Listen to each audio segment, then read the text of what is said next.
1015 FM, 720 AM. KDWN, the talk of Las Vegas.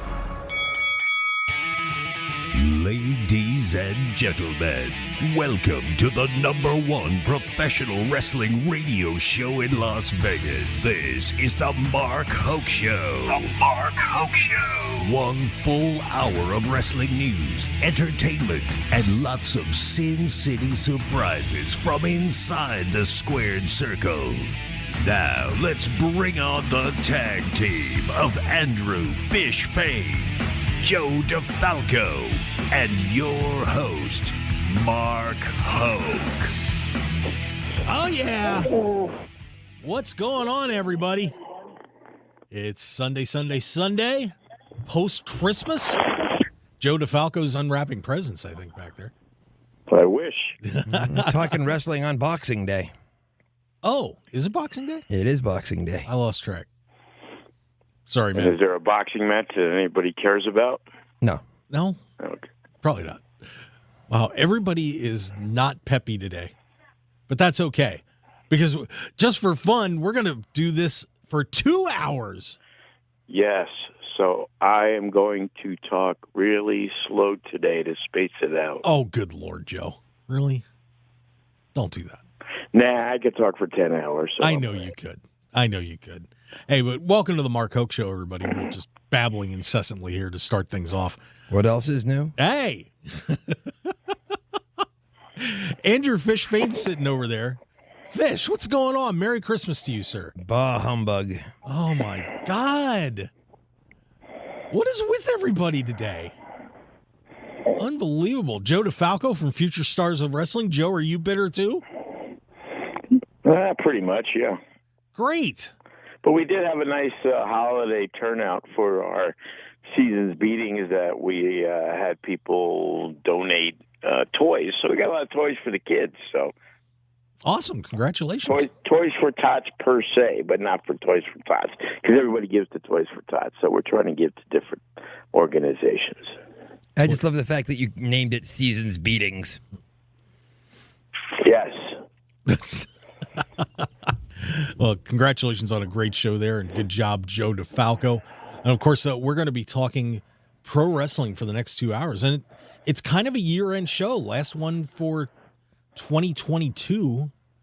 So, of course, we've got all the current happenings going on, and we'll get to reflect back on what was one of the more interesting years in professional wrestling.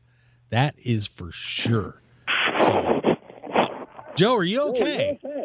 Yeah, I'm waiting for you to finish. What do you want me to do? Cut you off? No, I just heard something in the background. I was concerned. No, I'm listening to Rex Ryan scream on ESPN. Oh. I'm looking at the lines for day one. I just bet my 5-team college football bowl game money line parlay. $10 gets me $760. So we'll see if it comes through. Who are the 5?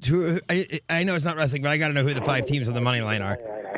Oh, okay. I got to hit the button. I took Purdue over Tennessee. I like it. Plus 165. Iowa State plus 110 against Clemson.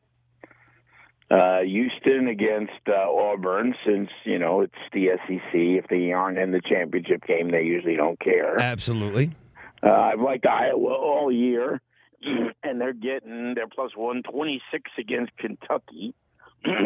And the fact that Ohio State ain't in the championship game, my buddy MK, manager of champions, he's also the color guy for Utah college football with Scott Mitchell. So the inside source says take Utah plus $2, my friend. Wow. I like it. 1-800-JOE wins. Fantastic. Yeah, we'll talk about those betting odds for the Day 1 pay-per-view. We got to get through that too. That's coming up on the first. Yeah, so we got some live dogs. We got some live dogs at Day 1. I think we do too. I think it's going to be an interesting little chat. I think it's going to be one of the better WWE pay-per-views in a while, because the past few pay-per-views WWE has put on have been lackluster, to say the least. I would say lackluster is a very good term. So we will see what we'll be discussing Day 1 and going through everything that happened this week, and it was a fairly active week. First thing I do want to make sure that we mention is, of course, is the 1-year anniversary of the passing of John Huber, otherwise known as Brody Lee, Luke Harper, to many of you fans out there. And, of course, Twitter's blowing up right now, and we want to pass along our condolences to his family and the kids, and hope everybody's doing well. And, a lot of people really love that guy, and sad. It's unbelievable. It's been a year since. Yeah, not only that, but if you don't know wrestling, it is hard to believe how beloved that guy is. Because I didn't realize how beloved he was until he passed, and everyone had stories about how amazing of a person he was. Yeah, no one. There's not a bad word that anyone said about him, and we certainly miss it. Joe, did you ever work with him? I did not, no, because, I know my announcer, Jake, did back in the CZW days when, him and Moxley and all those guys were doing crazy, light tube. And those guys were big doing the deathmatch stuff back in the day, so... Yeah, so you want to check that out. Go on Twitter. There's a lot of great stories up there. I think the tag is Brody Forever. It's either Brody Forever or Brody Lee Forever. So hop on there and take a look, and you're going to see a lot of people speaking about him today. That is for sure. And I guess since we were on the topic of AEW, why don't we start with those boys and girls and chat about what went on this week? And new champ, TNT, new champ. We got a new champ. Thank goodness. A youngster that they really want to give a good push to. It's good to see. Yes, it is. We've got a new arrival and some controversy. We got a Hook sighting. We got all sorts of fun stuff. So first, of course, the arrival of Kyle O'Reilly into surprising no one. No, of course not. But Kyle O'Reilly interferes in a match between Adam Cole and Orange Cassidy. And he and Bobby Fish and Cole stand strong in the middle of the ring. The Young Bucks come out, and they blow the Young Bucks off. It appears that the Undisputed Era generally has been reunited in AEW. Sans Roderick Strong. Without Roderick Strong. Wow, rehashing an old WWE gimmick, huh? Well, and that's... I'm torn on this. If it was the opposite, that's what they would say. You were exactly right. If WWE did this, they would blast him for copying an AEW gimmick. Yeah, I think just saying. It is a great point. The question is, guys, is it a good thing? It felt like the Undisputed Era when everything ended in WWE really had some unfinished business.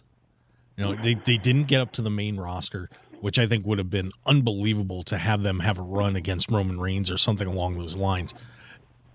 Does it feel like it's a rehash, or does it feel like it's unfinished business and these guys have got some really good work that they're going to be able to do in AEW? It feels like a rehash to me because they could do the good work singularly. They didn't need to be together to do the good works, and they didn't need to put them back together in that regard. I think Fish and O'Reilly together as a tag team, reforming Red Dragon is great. But Adam Cole, is a guy that has been a breakout singles main number one guy. So it's like, what are they going to do? Challenge for the trios title? They're going to use Ring of Honor since, Ring of Honor's not around, and they're trying to put their belts. I see Gresham working Impact and has his belt on and all this other stuff. But, Adam Cole should be talked about in the same breath as, Danielson and Page and Omega and that whole crew. Well, was it good to get, if this is a breakaway from the Bucks and Omega, is that a good thing for Adam Cole to get him away from them, even though he is surrounded with O'Reilly and Fish? I think he needs to feud with Tony Schiavone. I think that's where the money's at. Oh, come on. Well, I think it almost seems like for some reason they're protecting Adam Cole and he doesn't need to be protected. It's like they're afraid to have him on his own and he doesn't need that protection. He's good enough to stand on his own. Yeah, I would agree with that. Definitely. Yeah, I think there's an opportunity there, and I remember Tony Khan after O'Reilly had debuted tweeted, "I can't believe that these three are together here in AEW." So we'll see where that goes, but this could either be a new start for those guys, or could be a same old. So we'll see how that goes. Well, they'll be headlining AE Dark for at least the next 6 months. So big time on YouTube for them. Wow. Yeah, it's funny because Booker T actually was talking about that. I think it was on his own podcast, and he was saying that he can't believe people like Kyle O'Reilly and possibly Johnny Gargano, who is also now reportedly heading towards AEW as well. He's waiting for his wife to have the baby and to spend some time there. But he can't believe that wrestlers, because they want a match against one guy or another guy, would leave WWE and the money that they have for AEW. He said, when I wrestled, every match was important. Every match was top of the line, and I needed to take care of my family first. So I can't believe these guys are going to AEW and making a big deal about it. Well, Booker T was put in position at WCW, so he was a loyal guy to WCW. He didn't leave in the middle of his run to go to WWE for the money. He stayed in WCW because he was treated well, and he was a top guy there. So, being a top guy in the minor league affiliate means a lot less than being the top guy or one of the top guys on a major league show that's on a major league network. Yeah, but is Kyle O'Reilly now in AEW even a top 10 guy there? Only because the amount of wrestlers that they have on that roster now. Well, ask the average fan who Kyle O'Reilly is, and I'm pretty sure nobody's going to give you that answer. So he's got a better shot of it in AEW. If they had, they didn't really utilize Red Dragon because everything was the group. They supposedly pride themselves, who those super indie fans, are going to look forward to seeing Red Dragon against the Young Bucks or Pentagon and Phoenix. Those are dream matches, the Briscoes, those tag teams that, transcend wrestling. And they were in that group for a long time until they went to WWE. And, like we talked about with LAX, there's another team, FTR. Those are all big-time matches if those guys come together. Well, and I think from their perspective, too, I think they all feel a little bit like they got disrespected, that they should have been up on the main roster at some point, and it never happened. And I'm guessing they've got a little bit of a chip on their shoulder, too. Maybe so, but at the same time, they should feel lucky they weren't on the main roster. Look what's happened to a lot of the people that got called up to the main roster, including Cross, including, Keith Lee, these guys are going to get pushed to the moon and end up getting destroyed by getting called up to the main roster. Well, I think it's an interesting question because it seems like a Finn Balor kind of requested to go back to NXT. And I think some of those guys were content with being NXT because they were building it as this third brand. It was the cool wrestling. It was the Ring of Honor style. They didn't have to worry about, because no offense to Bobby Fish and Kyle O'Reilly, they're not going to cut an entertainment promo that's going to get the WWE Universe talking like, oh my God, can you believe that promo that Red Dragon cut on the Usos? Yeah, and WWE prides itself a little bit more on the character development. Yeah, so this will be interesting to see where they take this and what the reception is. Obviously, people seem pretty excited about it in AEW, so we'll find out. Also happening on that show, real quick, Ruby Soho goes to the TBS Women's Championship match, probably setting up against Jade Cargill, but who knows? But Ruby Soho knocks Nyla Rose out. And Nyla Rose, firestorm of controversy. On the good side and the bad side of some controversy. Yikes. Nyla Rose, of course, if you did not know, Nyla Rose is transgendered and was a former AEW Women's Champion. I've never seen that. Yeah. And someone decided that it was going to be a good idea to bring a sign to the Dynamite tapings that had an arrow on it that said Nyla Rose is this guy's dad. Obviously, she didn't. No, and it was in the ring. It was handled correctly. I had no problem with her flipping off the fan that wrote the sign. That I got no issue with. She flipped the guy off. The fan gets ejected. Very insensitive sign. Just not. It wasn't smart. But her tweet goes one step beyond. Then Nyla decided that all the sympathy she had, well, we're going to get rid of that, because she was on Twitter and responded to someone who was disabled that made her mad, and said, "You tweeting out needless, hateful blank like this, and you wonder why God put you in a wheelchair? Keep on rolling, brother." Whoops. Wow. That is 1,000 times worse than the sign that the person made, probably thinking it was a joke, first off. And that was said just to bash. And I saw Jim Cornette made a post, and he's 1,000% right. Back in the day, if people got offended what people said to wrestlers, they used to get stabbed walking to the rink. Yeah. Yeah, I mean, and Mark said this before we went on the air. If you're going to have Nyla Rose be a heel, you have to expect that that's the kind of thing that's going to happen. Yeah, and that was a point that Disco Inferno brought up on a tweet, that he said if you're going to have one of your wrestlers that's transgendered as a heel, you're going to have to expect that people are going to say bad things. How many times did they say that about China? All the time. Oh, the women get destroyed. I mean, the things that get said about women. Could you imagine if everybody saw it and heard it? Now like Anthony Bones had that incident a few weeks ago on when they were doing a show, and he's gay, and someone used a slur on him that made it somehow, I don't know if it's just a quiet moment, but that got on air. We had this situation with Ty Conti that just came up too. If you guys didn't hear about that, Sammy Guevara broke up with his fiance, and he has done a lot of posts with Ty. They're friends. Yeah, they're friends. And that's we good buddies. We can't go any further past that.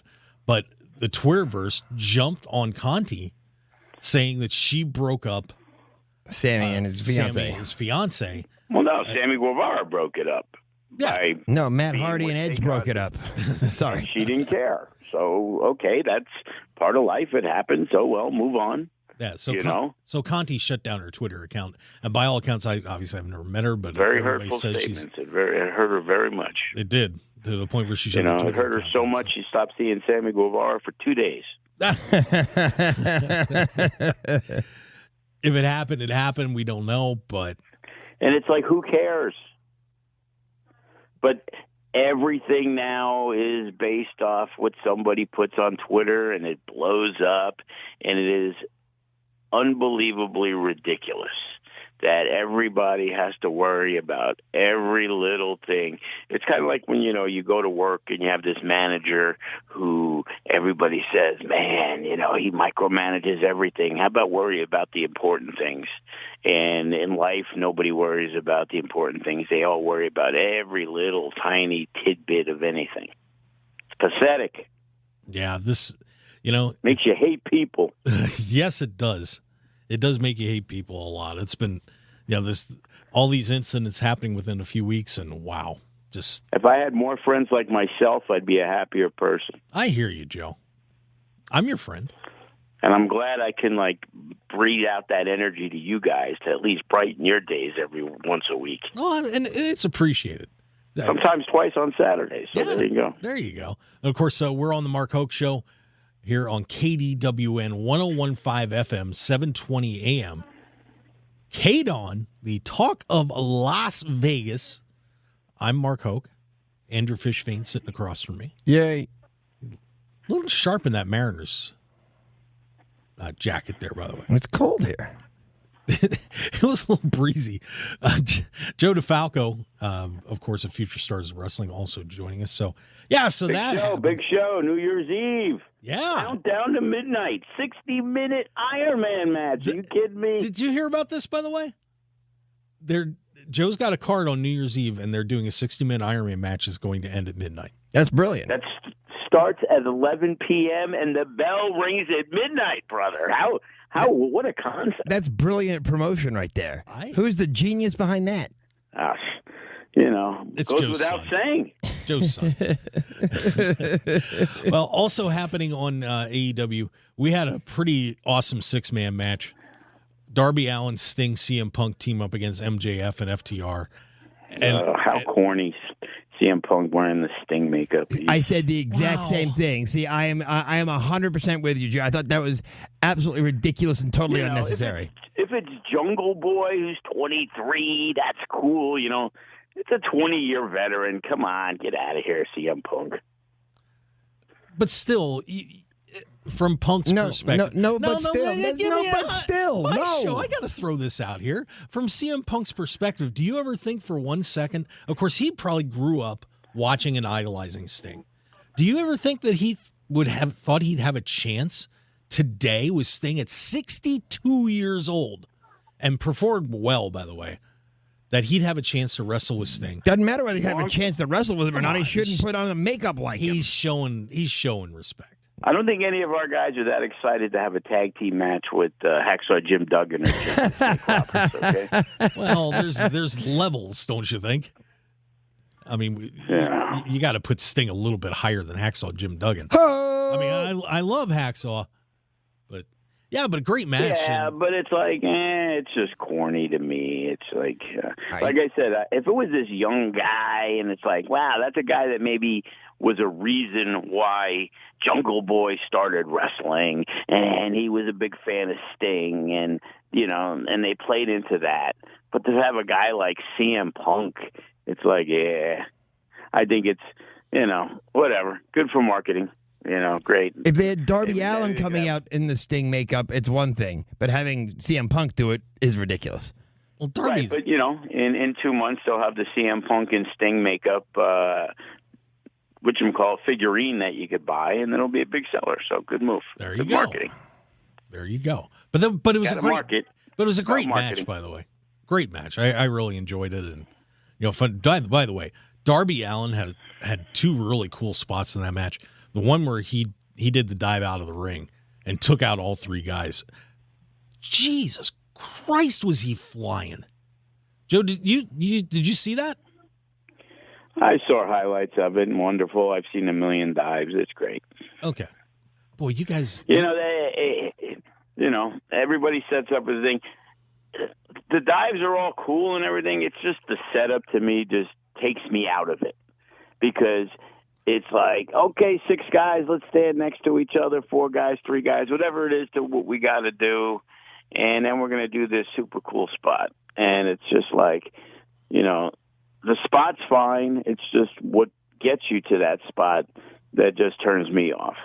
Yeah, I liked it, but that's just me. And then Gort did a coffin drop about 2/3 of the way across the ring. Pretty impressive. Well, you're less jaded than me, so. Yeah, I mean, I am, but, but the thing that gets me about Darby is the velocity that he has when he does things in the ring. I know he's a small guy, but I don't know if I've seen anybody that fast in a ring. I mean, it is impressive how quickly he builds up speed. To me, it's like the suicide dive. It's been so done that now you're seeing guys, as you said, doing even crazier, super cool stuff. That suicide dive is just like, wow, that's all you're going to do now? Well, and I'm not big on the suicide dive either, but I like his because it actually has impact. I like his dive. So I just want to see new, innovative, crazy things. That's all. There you go. Well, I do too. Well, hey, we are going to be heading to commercial break here in just a little bit, and we still got to talk about Hoke, his second match. We've got a new TNT champion. We'll get into that, and then we'll start diving into... I'm looking forward to see Hook versus Peter Pan. That's going to be a big one. Yeah, there we go.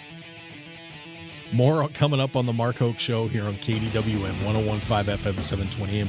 Talk of Las Vegas special 2-hour show. Yes. With Joe, Fish, and me. 1 commercial break, 3 to go. Yeah.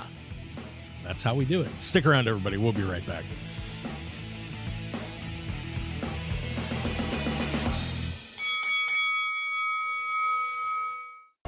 1015 FM, 720 AM. KDWN, the talk of Las Vegas.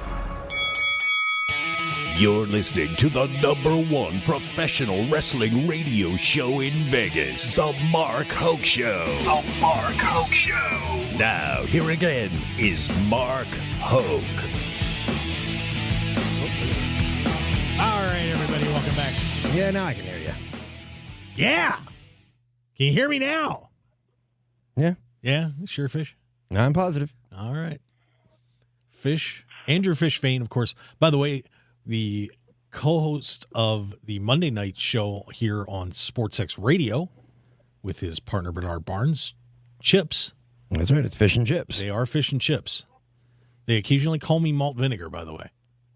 I don't know how I feel about that, but Better than tartar sauce. it is better than tartar sauce. So we tried tartar sauce, and no, it did not go.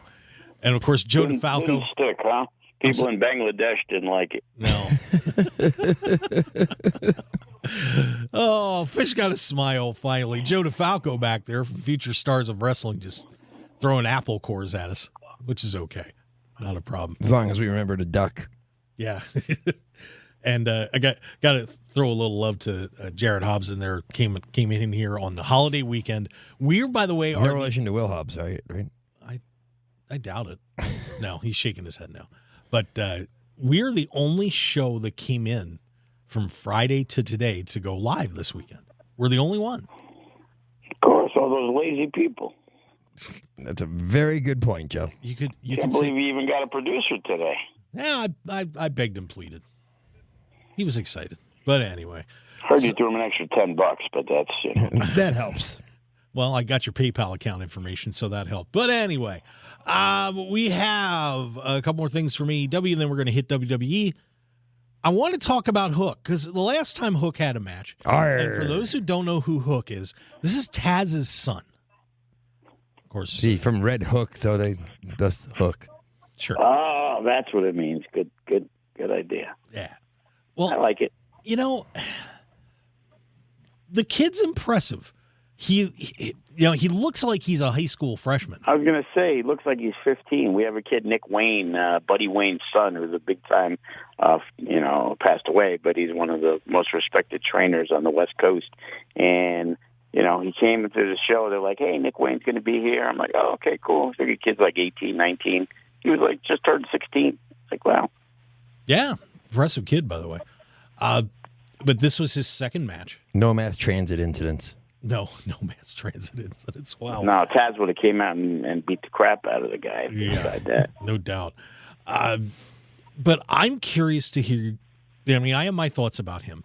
He wrestled Bear Bronson, one of the Bear Country members of the Bear Country tag team, that mostly on the YouTube show. But and this is a big guy. I mean, it's like I want to say 270, 280. Not small. And Hook's not what I would call the largest wrestler I've ever seen. But Hook threw him around. I mean, this kid, of course, has done a ton of martial arts training, was a top lacrosse player in high school.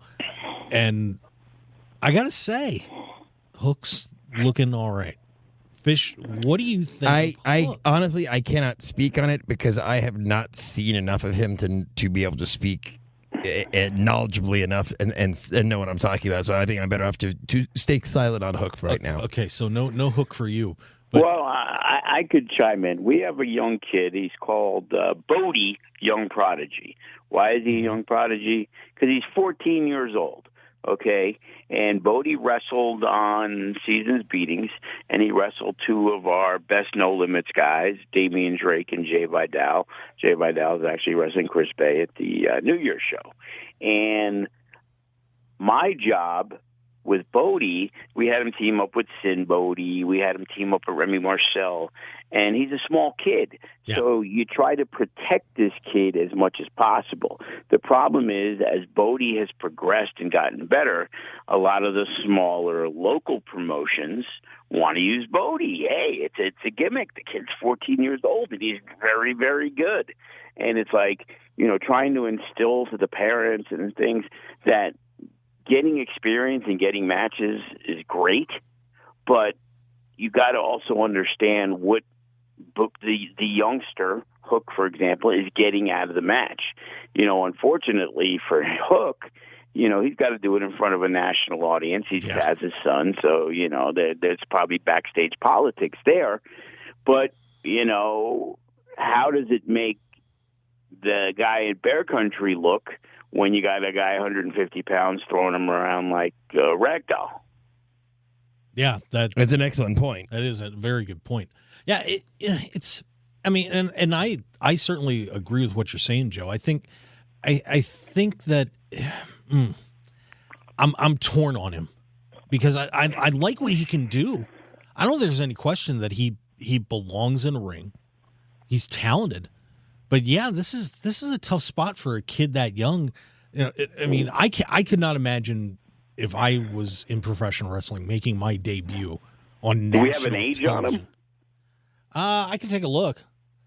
I was going to say, but why not make things a little easier for him? Why not have him work Jungle Boy or one of the 40 smaller guys in AEW? Let him get his experience, put him on AEW Dark. That's what I would use with him. I'm not going to put him in with a guy 3 times his size and have him throw him around. Wow, I'm going to look like an idiot here, by the way. Can you believe he's 22 years old? Yeah, a lot of people look young. Hook, he like I said, he looks like a high school freshman, but he's 22. And the thing is, a lot of times, hey, Santino Marella came in and he had no wrestling experience and beat Umaga. Well, we knew he did. Yeah. So the thing with Hook is you don't know, has he, at 22, he could have 6 years of training for all we know. I'm sure he's been working with Dad a little bit. But, the funny part is he is 6 feet tall. According to, this is the Wikipedia entry, he's 6'201". Which, boy, he doesn't look like it. 201. Well, Bill. Okay, Bill weight. He's probably Shawn Michaels was 225. So yeah, and it says build height here too. But so I don't think he's that big. But but I got to say, in terms of what he can do in the ring, he's pretty solid. So, but the question is, where do you take him? Where AEW needs guys. They just don't have that many on the roster. So if they can fill another spot, it's perfect for them. Yeah. So, well, we'll follow the career of Hook and see where that goes. And then, of course, are you finding Hook more impressive than Braun Breaker? No. But I find him, from what I've seen, way more impressive than the rest of the Gun Club. I might agree with that. If that ain't nepotism, I don't know what is. Yeah, I would agree with that. Even though, I think the Gun Club's okay. Billy Gunn's kids. Kids, yeah. They're Billy all Gunn's right. in amazing shape for his age. He is. My God. I wish I looked like, I got to hang out with that dude. And then, of course, the big happening on last night's Rampage was Cody Rhodes is now the TNT champion as he knocks off Sammy Guevara. A big celebration in the ring with Dustin and what a sad week. Sammy Guevara loses his fiance and the title.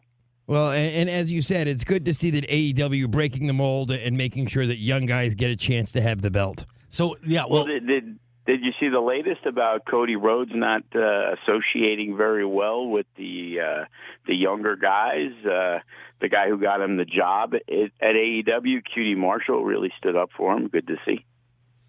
Well, and that's going to be my question is, you're trying to, this just seems like a massive work that I'm not a heel. But is this a good move to put the TNT title on Cody? Or are they just trying to build up so much of this, for lack of a better term, anti-heat? To me, it's a ridiculous move for the very reason that one of the whole ideas behind AEW is to push young guys. And that's the exact opposite of what they're doing by putting the belt on Cody Rhodes. Cody Rhodes doesn't need the belt at all. Sammy Guevara, young kid who's going to lose the belt, why not make him lose it to Jay Lethal on his first night in? Make a splash. At least it's Jay Lethal. Well, that was something I didn't understand either. Why would you put Jay in that spot? Jay comes in, shows up, here's his big debut, and he loses to Sammy. And then when they had the Diamond Battle Royal, Jay was one of the first guys out of that thing. I didn't understand that booking either. So, I don't know where they're planning to go with this Cody Rhodes thing. I don't know if it's just because the show, the Go Big show is going to be on soon, and they wanted to give a little more publicity to that. You've got them going on to TBS shortly, so maybe they wanted to put a belt on a more established guy there for the. Well, for the hopefully they'll put the women's belt on Brandy, and it'll be perfect, like the Ms. and Mrs. or whatever. It seems to me that AEW, like I said, came out brandishing themselves as being different and being in the long run, they're going to end up being the same sort of thing. It's going to be same stuff, different day. My source is that it's such a cliquey place, and if you're in with the right clique, you get in a good position, and if you're not in the right clique, not saying Brian Cage isn't in the right clique, but Brian Cage is not in the right clique. Yeah. Yeah, I'm just like I said, I'm just trying to figure out where they're going to go with this because I don't know. It just seems so out of nowhere, and it didn't make a lot of sense. So I don't know, man. And again, with everything, with WWE, we talk about the same thing, that there's so much hot garbage there. And then it's like, wow, they actually are the same people that put the bloodline together. Wow, that actually took some thought. That actually was creative. And it's the same thing in AEW. They do some things that are like, oh, wow, yeah, this definitely separates them. The fan base loves it. And then they do the same stuff that WWE does that aggravates the crap out of people, and then that's when you see the WWE fans on Twitter go crazy about how bad AEW is, and it's the opposite when the AEW fans, who AEW can't do anything wrong, and they trash everything WWE does, and I guess, that's great. This is the first time in how many years nobody was battling like, oh, could you believe WWE Ring of Honor is so much better? This is the first time in 20 years we've had a conversation on what company is actually better, and it actually means something these days.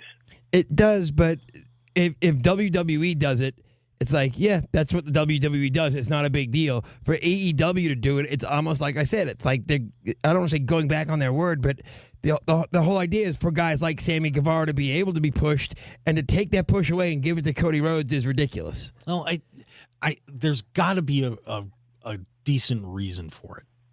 Like I said, does it have to do with the show coming out? Does it have to do with the switch over to TBS? Well, you got to admit that they like Sammy Guevara because after the thing that he said, which I didn't think was that big a deal, they had to punish him for a little while, and he came right back, and he stepped into the spot that he was in. If he wasn't that well liked, he wouldn't have had that spot back. Right. So, it's hard to understand why they're doing it because, before you'd say, well, Cody's the executive vice president, he's got influence on his own, where his character's going and storylines. But then we heard months ago that the Young Bucks and Cody have no say other than recommendations of what they want to do, and Tony Khan handles all of it.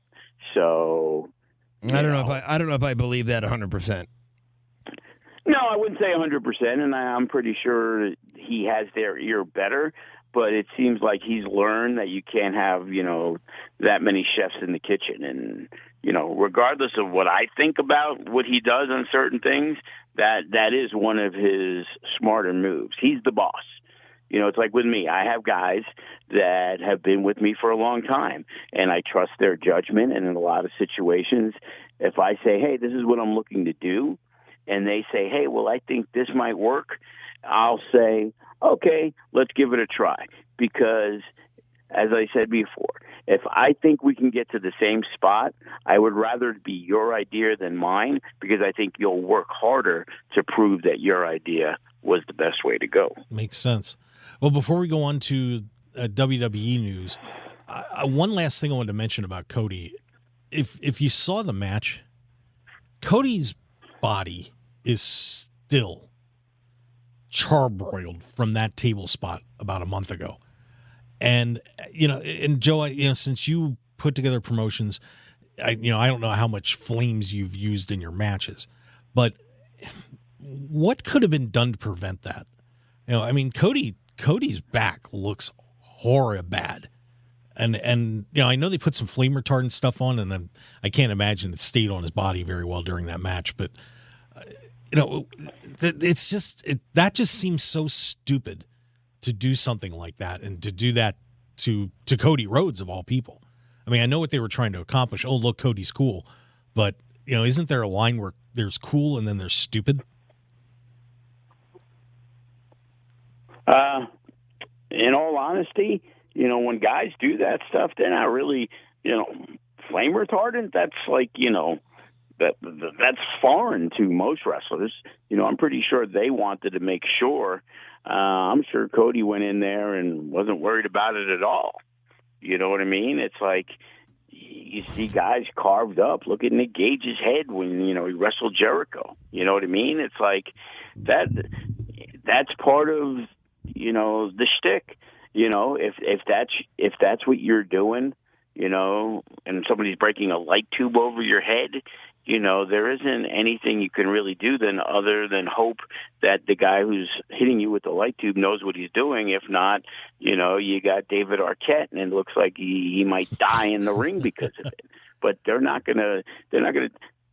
There's only so much you could do to, like, what are you going to do? You just got hit in the head with a light tube. How are you going to make sure that you don't get hurt pretty bad? People are just willing to do that.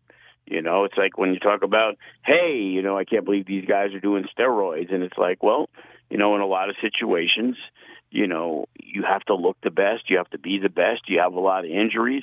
People are willing to do whatever it takes to get to that top spot sometimes. And right, wrong, and different, that's the wrestling business, and it's been that way for the last 60 years. Okay, fair enough. Fish, did you have anything you want to say about that? I think that, you know when you're going to do a spot like that, you know what the risks are going to be, and you know what could happen, what may happen. Even when you think everything's perfectly safe, look at, Mankind, Mick Foley getting tossed off the cage by the Undertaker. You run the risk of that happening, and you can't. I don't think that you can complain or worry about it. It just is what it is. You know what you're doing. Like you said, you're going to get hit in the head with a fluorescent light tube. There could be some damage. And guess what? Mick Foley became a god after that match. So Absolutely, would he have traded that in or not? And yet, and here's the thing: this didn't help Cody at all. No, not at all. The whole point of doing that spot was we've got to get Cody over again, and it didn't work. It didn't work at all. Because I think that's because people are tired of him. Yeah, I think I think fans are smart enough to realize that this is the company trying to get the wrestler over than the wrestler being organically over. Well, even Dan Lambert, when they cut a promo on Wednesday and even said that out loud, which I couldn't believe they let him do. But interesting. What did he say? Oh, he said that the reason that they're putting me in a with you or with Cody is because they want to get Cody over. I'm the only person that people hate more than Cody. I was like, wow, okay. I don't know if I'd have mentioned that point. But again, then it just shows how inorganically it is. And like I said, fans will smell out that it's not organic, and then it's not going to work. It's just going to backfire, because that's what they did with Roman Reigns. They tried to push Roman Reigns to the moon, and they had The Rock come out at the end of a Royal Rumble just to get fans to cheer, and they ended up booing The Rock versus cheering Roman Reigns. Yeah, I think it's time to just turn the Cody train bad boy loose. You know what I mean? So, well, they tried. They left him off TV for a while, but again, he's a guy that, signed on from the beginning. So however his contract is structured, Cody's the main guy in AEW. He's, when we talk and you say, hey, Kyle O'Reilly's not a top 10 guy. Well, neither is Cody, but they present him as a top 5 guy. Agreed. Yeah. So, we'll see where this saga continues. We'll start in on some WWE stuff, and then we'll be getting into the second hour. That's right. We are doing a second hour today on the Mark Hoke Show. And I got to stay up till 10? Holy cow. I know. Joe DeFalco, Andrew Fain. Oh, I thought it was Phil Rizzuto, though. I just heard the holy cow, so, Holy cow, yes, Phil Rizzuto, the man. Nice pull. Thank you. Not bad. And Fish is pepping up. Happy to see it. There you go. That's my Fishy. Hey, Fishy. Oh, gotta love it. Got to get me over organically. Well, speaking of getting over, we now head to WWE. We have the split between Omos, the monster giant, and AJ Styles. The split has happened. And neither one's a They were face. going to be friends forever. Well, I think we know, Joe, that you're being sarcastic, and we know that was not going to happen. Here's the question that I'm going to throw at both of you guys. Then I'll chime in. Is splitting these guys up going to be good for Omos? Is Omos ready? Is he not ready? What do you think about the possibilities of where Omos can go? Is he going to be another person that's going to get forced down our throats like, so many others that WWE has done? Fish, Well, I know you love hopefully split. Go ahead, Joe. Fire away. I was going to say, if AJ Styles was John Cena, Omos would come in and AJ would win the match in 3 minutes. And then Omos would start at the bottom again. But AJ isn't John Cena, so I'm pretty sure we're going to see the green guy get pushed down people's throats because they need to have a monster. And right now, I don't think Jinder Mahal is able to continue that role of a monster, losing in the gauntlet match in 31 seconds. So I was going to talk about that too. Fish, what do you think about Omos? How do you think this is the right move? It is, but it isn't. I don't think Omos is ready yet. I certainly don't think that his promo skills are obviously anywhere near ready. I think the further away they keep him from a microphone, the better. His ring skills are getting better, but he still hasn't. Even if you watch any of those AJ Styles Omos matches, his ring time is so limited and he's been so protected that we don't know if he's ready yet. I'd personally rather see Edward James almost get a bigger push. Wow. Way to stand and deliver, Joe. Oh, my Hey, now. God. I was waiting for that one. I was waiting. And here's how I feel about this. I questioned the pairing in the first place because you got to split those guys up. And if you want to give the monster push to Omos, well, Styles loses. That's not good. Styles has to lose. That's not good. That's not good for AJ. And he's going to lose. And he's going to lose to a guy who, here's my honest opinion. If I was critiquing him, I would say this. I like his psychology. He gets that he's a big man. He gets he's got to be a giant prick in the ring. Got it. The skills aren't there. The promo's not there. He's not ready for this. And they're going to take another guy, just like they've done with so many others, push him too fast, and people are going to look at him like, oh, look, you can do a press slam. You can choke somebody. Hey, that's great. What else you got? He was the guy that used to guard the door at that failed. The Raw Underground. Yeah, that was him, right? They did that 25 years ago. That's how Diesel and Shawn Michaels began. So they're looking at it as that, like, Diesel, when he came over from Vinny Vegas, was this big monster guy who couldn't do a lot. We never really heard him talk that much. And they put him and said, hey, let's put him with Shawn Michaels. This has got to be great. Shawn will bump all over the ring, just like AJ Styles. And this guy can come in and do 2 or 3 big moves and hopefully get over and then eventually turn on him. But, almost is no Diesel. So that's what they're looking for. Now, we've seen him try to push Happy Corbin 16 different times. Oh, yeah. And, so at least this guy is a big dude who, you might at least believe that he can stand tall with Roman Reigns. I don't think so. I think most people who are smart enough think Roman Reigns would destroy this guy in 2 minutes. I mean, we haven't even seen Omos down yet. I mean, he has not been knocked down. He shouldn't be. No, yeah, and that's a great point. I mean, the difference between Diesel and Omos is Diesel had a ton of experience. Diesel would wrestle in WCW for a while.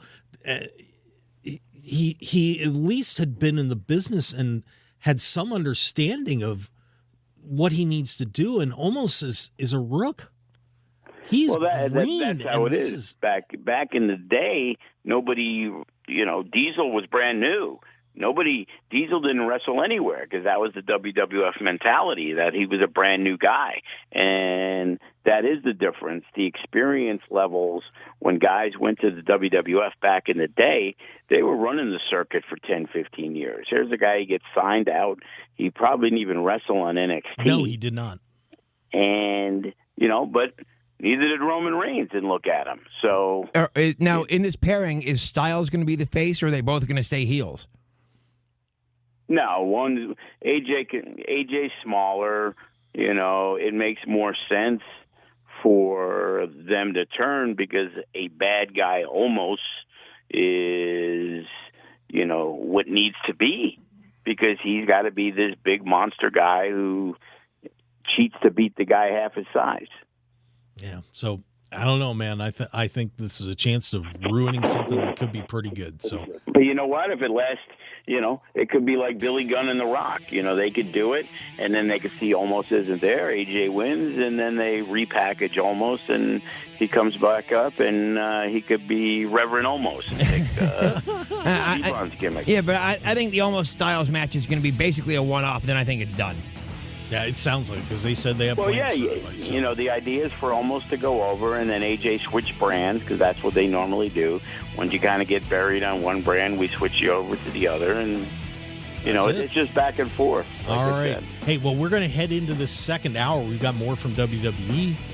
Paul Heyman. Day one preview, and we'll talk about the year in wrestling here on the Mark Hoke Show. And make sure you give us a follow at Mark Hoke Show on Twitter, Facebook, The Mark Hoke Show, markhokeshow.com. Thanks for being with us. Hey, we'll see you in the second hour. Stick around.